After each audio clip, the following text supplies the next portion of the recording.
Story की दुनिया में आपका स्वागत है। अगर आपको स्टोरी पसंद आए तो सब्सक्राइब जरूर कर दीजिएगा। आपका सपोर्ट हमारे लिए मोटिवेशन है, तो प्लीज सपोर्ट कीजिएगा। इसका मकसद किसी की भावनाओं को ठेस पहुंचाना नहीं है। सक्षम ओबरॉय एक ऐसा इंसान जिसका सिर्फ चेहरा ही अच्छा है। सक्षम अपने माँ बाप का इकलौता बेटा और ओबरॉय ग्रुप का इकलौता वारिस देखने में इतना हैंडसम कि जो एक बार देख ले बस देखता ही रह जाए। कई लड़कियों ने जब सक्षम को रिझाने की कोशिश, लेकिन सक्षम ने उन्हें इतना जलील किया कि वो लड़कियां दोबारा सक्षम के आसपास भी नहीं दिखी। वो एक निरे इंसान था जिसे किसी के ऊपर तरस नहीं आता था। एक सितंबर की रात को घने जंगल की एक कोठरी से किसी के चीखने की बहुत तेज आवाज आ रही थी। एक काली कोठरी में सक्षम एक बड़ी सी कुर्सी पर बैठा हुआ था। उसके चेहरे पर कोई एक्सप्रेशन नहीं था। उसने अपने एक हाथ में बंदूक पकड़ी हुई थी और उसके सामने खड़ा आदमी उससे खुद की जान की भीख मांग रहा था। लेकिन सक्षम के चेहरे पर एक डेविल स्माइल थी और उसके चेहरे पर जरा भी दया की भावना नजर नहीं आ रही थी। ले जाओ इसको और जाकर जंगली जानवरी की भूख मिटा दो, सक्षम ने सख्त आवाज के साथ कहा। सक्षम के एक आदमी ने उस मृत आदमी को उठा लिया और बाहर की तरफ ले जाने लगा। तभी उनके कानों में एक आवाज आई, तुमने इसको मार दिया। जैसे ही वहां खड़े सब लोगों की नजर उस आवाज की दिशा में गई तो वो सब लोग हैरान रह गए। एक लड़की जिसने ब्लैक कलर का सूट पहना हुआ था, दरवाजे पर डरी सहमी सी खड़ी हुई थी। वो लड़की देखने में इतनी खूबसूरत थी कि रात का अंधेरा भी उसकी इस चमक को कम नहीं कर पा रहा था। सक्षम ने जब उस लड़की को देखा तो वो भी थोड़ी देर के लिए अपनी जगह जम गया, लेकिन तभी उसने गुस्से भरी आवाज में कहा, पकड़ो इसको। मानसी को जब ये रियलाइज हुआ कि अब वो पकड़ी जाएगी, वो जल्दी से वहां से भागने लगी। सक्षम का एक आदमी उसके पीछे उसको पकड़ने के लिए भागा। एक मानसी काफी तेज भाग रही थी क्योंकि वो अपने कॉलेज में स्पोर्ट्स की काफी अच्छी प्लेयर रही थी। लेकिन फिर भी उसके पीछे भाग रहा आदमी उस तक पहुंचने ही वाला था कि उस आदमी का पैर एक बेल में फंस गया और वो आदमी अपने मुंह के बल जमीन पर गिर गया।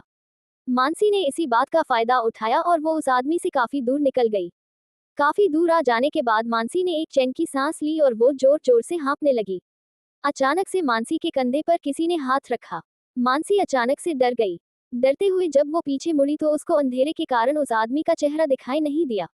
तभी उस आदमी ने कहा, मानसी तुम कहाँ चली गई थी। उस आदमी की आवाज सुनकर मानसी ने एक चैन की सांस ली और उसने उस आदमी को गले लगा लिया। वो और कोई नहीं बल्कि मानसी का बॉयफ्रेंड यश था। आज रात मानसी यश और अपने कुछ दोस्तों के साथ जंगल के किनारे पर मौजूद एक झील के किनारे कैंपेन करने आई थी। लेकिन जब वो जंगल में थोड़ी दूर लकड़ियां ढूंढने गई तो मानसी अचानक से जंगल में गुम हो गई। यश ने जब मानसी को इतना घबराया हुआ देखा तो उसने प्यार से मानसी के सर पर हाथ फेरते हुए कहा, तारांकन क्या हुआ, तुम इतनी डरी हुई क्यों हो। मानसी इस वक्त कुछ नहीं बोलना चाहती थी। वो बस अभी के लिए यश की बाहों में रिलैक्स करना चाहती थी। यश मानसी को वापस उस जगह पर लेकर गया जहां पर वो आज रात के लिए रुके हुए थे। जैसे ही वो वहां पहुंचा, स्नेहा जो कि मानसी की बेस्ट फ्रेंड थी वो भागकर उनके पास आई। तुम आ गई, हम सब बहुत ज्यादा घबरा गए थे, आखिर तुम चली कहाँ गई थी, स्नेहा ने थोड़ा परेशान होते हुए पूछा। तुम दोनों बातें करो, मैं मानसी के लिए पानी लेकर आता हूँ, ये कहकर यश मानसी के लिए पानी लेने चला गया। ओह तुम मिल गई, मैंने सोचा कि तुम शायद जंगल के जानवरों के साथ पिकनिक मनाने चली गई। तनु जो कि उनकी काफी अच्छी दोस्त थी वो वहां आ गई। चुप करो तुम, स्नेहा ने तनु को डांटते हुए कहा। यश भी मानसी के लिए पानी का ग्लास लेकर आ गया था। उसने मानसी को एक कंफर्टेबल जगह बिठा दिया और उसे पानी का ग्लास दिया। दूसरी तरफ वो आदमी जो मानसी को पकड़ नहीं पाया था, अब वो सक्षम के सामने खड़ा था। उसका शरीर पूरी तरह से कांप रहा था।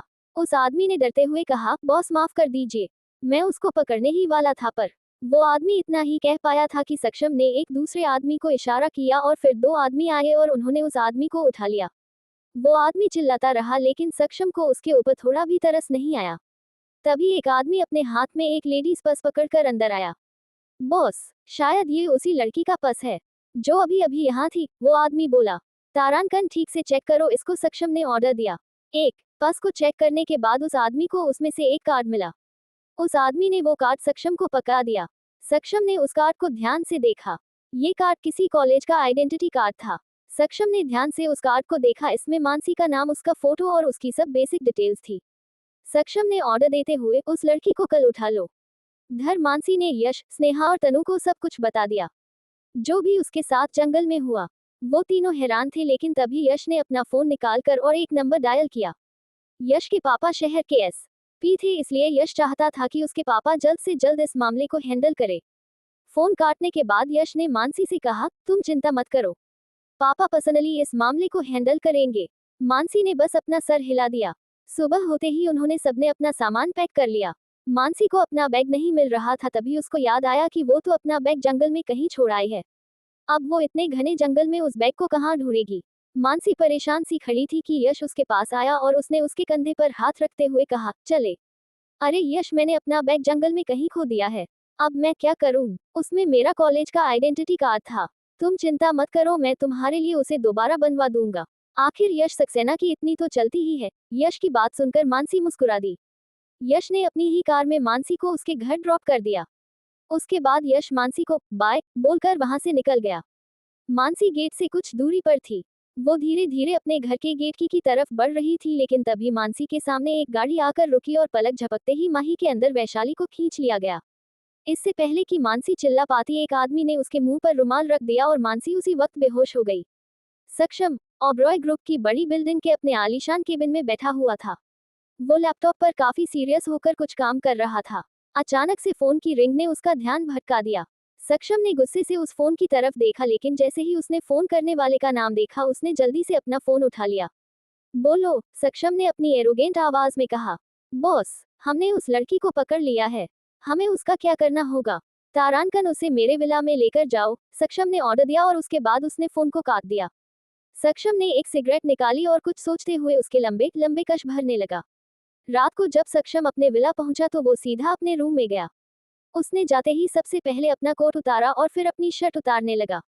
अपनी शर्ट उतारते वक्त उसका ध्यान अचानक से अपने बेड के ऊपर गया।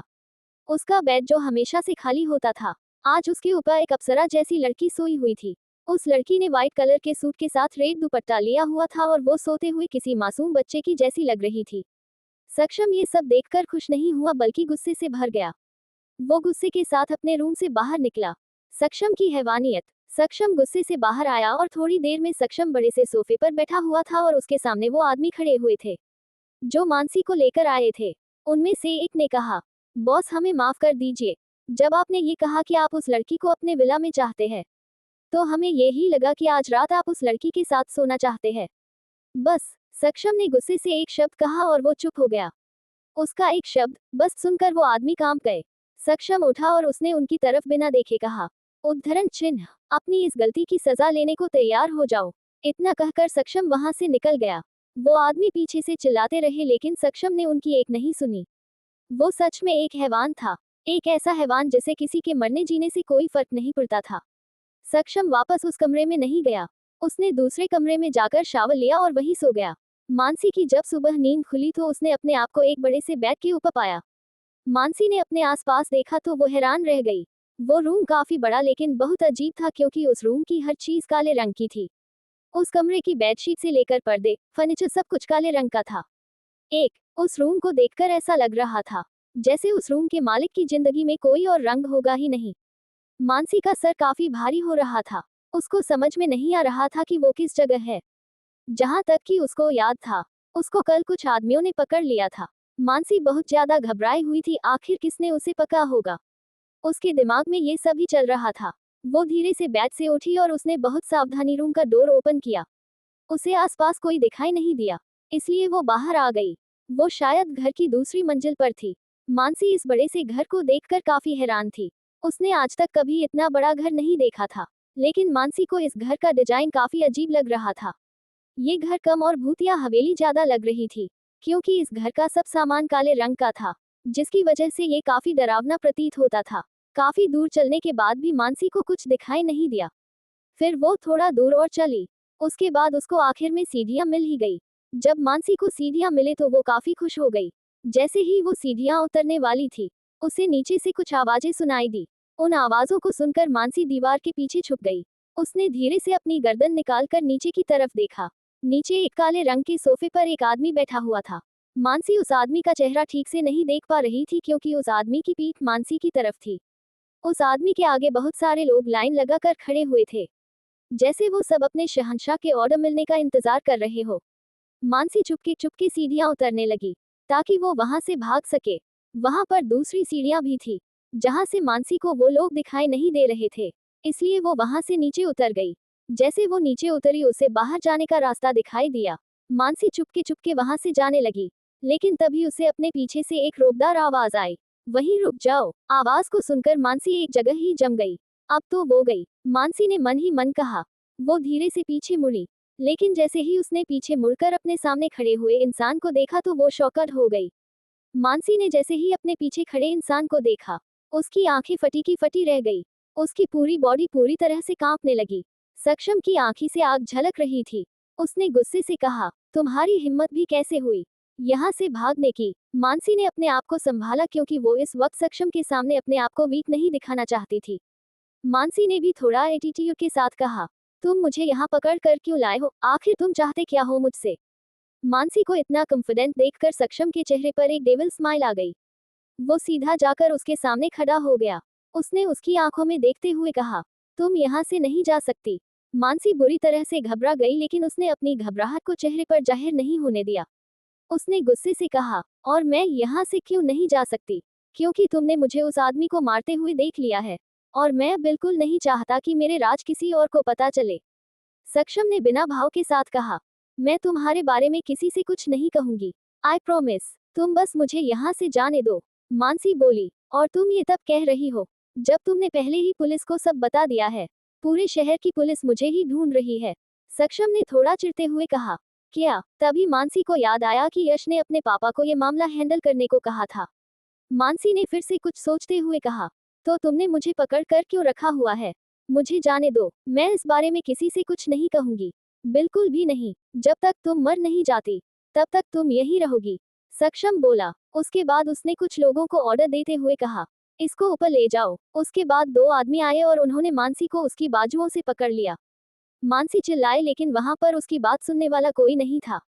तभी सक्षम को कुछ याद आया और उसने उन आदमियों से कहा, रुको। वो आदमी अपनी जगह रुक गए। सक्षम ने आगे कहा, इसको मेरे कमरे में नहीं बल्कि दूसरे कमरे में लेकर जाना। Okay boss. ये कहकर वो दोनों आदमी मानसी को वहां से लेकर चले गए। दूसरी तरफ मानसी के घर वाले मानसी को ढूंढ ढूंढ कर परेशान हो गए थे। ऐसे अचानक से उनकी बेटी का गायब होना उनके लिए किसी सदमे से कम नहीं था। उन्होंने मानसी के सब दोस्तों से कांटेक्ट किया, लेकिन किसी को भी मानसी के बारे में कुछ नहीं पता था। यश को जब मानसी के गायब होने की बात पता चली तो वो भी बुरी तरह से घबरा गया। उसने मानसी को ढूंढने के लिए पूरी एडी चोटी का दम लगा दिया। बावजूद इसके मानसी का कुछ पता नहीं चल पा रहा था। दूसरी तरफ रात को सक्षम अपने काम से लौटा था। फ्रेश होने के बाद जब वो खाना खाने बैठा तो एक 52 साल की औरत जिसका नाम देवकी था, वो सक्षम के लिए खाना बनाती थी। उसने सक्षम से कहा, बेटा, उसने अभी तक कुछ नहीं खाया है। सक्षम ने जो हाथ खाने के लिए ऊपर उठाया था वो हवा में ही रुक गया। वो स्वलिया नजरों से उस बूढ़ी आंटी की तरफ देखने लगा। तभी उस आंटी ने कहा, वो लड़की जिसे तुम अपने साथ लेकर आए हो, उसने सुबह से कुछ नहीं खाया है, ऐसे तो वो बीमार हो जाएगी। सक्षम ने कुछ नहीं कहा और वो उठकर उस रूम की तरफ जाने लगा जहां पर मानसी को रखा गया था। मानसी का दरवाजा बाहर से लॉक था, इसलिए सक्षम वो दरवाजा खोलकर अंदर आया। उसने देखा कि मानसी सिकुड़कर अपने बिस्तर पर बैठी हुई है। उसकी आंखों में आंसू थे। तुमने खाना क्यों नहीं खाया? सक्षम ने पूछा। मानसी ने अपनी नजरें उठाकर सक्षम की तरफ देखा तो उसका पारा हाई हो गया। उसने गुस्से से कहा, उद्धरण चिन्ह डॉट, मैं कुछ नहीं खाऊंगी, तुम बस मुझे यहाँ से जाने दो। उद्धरण चिन्ह, ये ख्याल अपने दिमाग से निकाल दो, तुम यहाँ से कहीं नहीं जाओगी, इसलिए चुपचाप होकर खाना खा लो। मैं यहाँ रहने से अच्छा मरना पसंद करूंगी, मानसी ने गुस्से से कहा। सक्षम को अब मानसी के ऊपर बहुत गुस्सा आ रहा था। आज तक उसने किसी भी लड़की के इतने नखरे नहीं सहे थे। सक्षम का मन कर रहा था कि मानसी को अभी यही जान से मार दे, लेकिन वो कभी भी जानवरों और लड़कियों के ऊपर हाथ नहीं उठाता था। इस बार सक्षम ने कुछ नहीं कहा और मानसी को अपनी बाहों में उठा लिया। मानसी ने जैसे ही अपने पीछे खड़े इंसान को देखा, उसकी आंखें फटी की फटी रह गई। उसकी पूरी बॉडी पूरी तरह से कांपने लगी। सक्षम की आंखों से आग झलक रही थी। उसने गुस्से से कहा, तुम्हारी हिम्मत भी कैसे हुई यहाँ से भागने की? मानसी ने अपने आप को संभाला क्योंकि वो इस वक्त सक्षम के सामने अपने आप को वीक नहीं दिखाना चाहती थी। मानसी ने भी थोड़ा एटीट्यूड के साथ कहा, तुम मुझे यहाँ पकड़ कर क्यों लाए हो, आखिर तुम चाहते क्या हो मुझसे? मानसी को इतना कॉन्फिडेंट देखकर सक्षम के चेहरे पर एक डेविल स्माइल आ गई। वो सीधा जाकर उसके सामने खड़ा हो गया। उसने उसकी आंखों में देखते हुए कहा, तुम यहाँ से नहीं जा सकती। मानसी बुरी तरह से घबरा गई लेकिन उसने अपनी घबराहट को चेहरे पर जाहिर नहीं होने दिया। उसने गुस्से से कहा, और मैं यहाँ से क्यों नहीं जा सकती? क्योंकि तुमने मुझे उस आदमी को मारते हुए देख लिया है, और मैं बिल्कुल नहीं चाहता कि मेरे राज किसी और को पता लगे। सक्षम ने बिना भाव के कहा, मैं तुम्हारे बारे में किसी से कुछ नहीं कहूंगी। I promise. तुम बस मुझे यहाँ से जाने दो। मानसी बोली, और तुम ये तब कह रही हो जब तुमने पहले ही पुलिस को सब बता दिया है। पूरे शहर की पुलिस मुझे ही ढूंढ रही है। सक्षम ने थोड़ा चिढ़ते हुए कहा। क्या? तभी मानसी को याद आया कि यश ने अपने पापा को ये मामला हैंडल करने को कहा था। मानसी ने फिर से कुछ सोचते हुए कहा, तो तुमने मुझे पकड़ कर क्यों रखा हुआ है? मुझे जाने दो, मैं इस बारे में किसी से कुछ नहीं कहूंगी। बिल्कुल भी नहीं। जब तक तुम मर नहीं जाती तब तक तुम यही रहोगी। सक्षम बोला। उसके बाद उसने कुछ लोगों को ऑर्डर देते हुए कहा, इसको ऊपर ले जाओ। उद्धरण चिन्ह। उसके बाद दो आदमी आए और उन्होंने मानसी को उसकी बाजुओं से पकड़ लिया। मानसी चिल्लाए लेकिन वहां पर उसकी बात सुनने वाला कोई नहीं था। तभी सक्षम को कुछ याद आया और उसने उन आदमियों से कहा, रुको। वो आदमी अपनी जगह रुक गए। सक्षम ने आगे कहा, इसको मेरे कमरे में नहीं बल्कि दूसरे कमरे में लेकर जाना। Okay boss. ये कहकर वो दोनों आदमी मानसी को वहां से लेकर चले गए। दूसरी तरफ मानसी के घर वाले मानसी को ढूंढ ढूंढ कर परेशान हो गए थे। ऐसे अचानक से उनकी बेटी का गायब होना उनके लिए किसी सदमे से कम नहीं था। उन्होंने मानसी के सब दोस्तों से कांटेक्ट किया, लेकिन किसी को भी मानसी के बारे में कुछ नहीं पता था। यश को जब मानसी के गायब होने की बात पता चली तो वो भी बुरी तरह से घबरा गया। उसने मानसी को ढूंढने के लिए पूरी एडी चोटी का दम लगा दिया। बावजूद इसके मानसी का कुछ पता नहीं चल पा रहा था। दूसरी तरफ रात को सक्षम अपने काम से लौटा था। फ्रेश होने के बाद जब वो खाना खाने बैठा तो एक 52 साल की औरत जिनका नाम देवकी था, वो सक्षम के लिए खाना बनाती थी। उसने कहा, बेटा, उसने अभी तक कुछ नहीं खाया है। सक्षम ने जो हाथ खाने के लिए ऊपर उठाया था वो हवा में ही रुक गया। वो स्वलिया नजरों से उस बूढ़ी आंटी की तरफ देखने लगा। तभी उस आंटी ने कहा, वो लड़की जिसे तुम अपने साथ लेकर आए हो, उसने सुबह से कुछ नहीं खाया है। ऐसे तो वो बीमार हो जाएगी। सक्षम ने कुछ नहीं कहा और वो उठकर उस रूम की तरफ जाने लगा जहां पर मानसी को रखा गया था। मानसी का दरवाजा बाहर से लॉक था, इसलिए सक्षम वो दरवाजा खोलकर अंदर आया। उसने देखा कि मानसी सिकुड़कर अपने बिस्तर पर बैठी हुई है। उसकी आंखों में आंसू थे। तुमने खाना क्यों नहीं खाया? सक्षम ने पूछा। मानसी ने अपनी नजरें उठाकर सक्षम की तरफ देखा तो उसका पारा हाई हो गया। उसने गुस्से से कहा, उद्धरण चिन्ह डॉट, मैं कुछ नहीं खाऊंगी। तुम बस मुझे यहाँ से जाने दो। ये ख्याल अपने दिमाग से निकाल दो। तुम यहाँ से कहीं नहीं जाओगी, इसलिए चुपचाप होकर खाना खा लो। मैं यहाँ रहने से अच्छा मरना पसंद करूंगी। मानसी ने गुस्से से कहा। सक्षम को अब मानसी के ऊपर बहुत गुस्सा आ रहा था। आज तक उसने किसी भी लड़की के इतने नखरे नहीं सहे थे। सक्षम का मन कर रहा था कि मानसी को अभी यही जान से मार दे, लेकिन वो कभी भी जानवरों और लड़कियों के ऊपर हाथ नहीं उठाता था। इस बार सक्षम ने कुछ नहीं कहा और मानसी को अपनी बाहों में उठा लिया।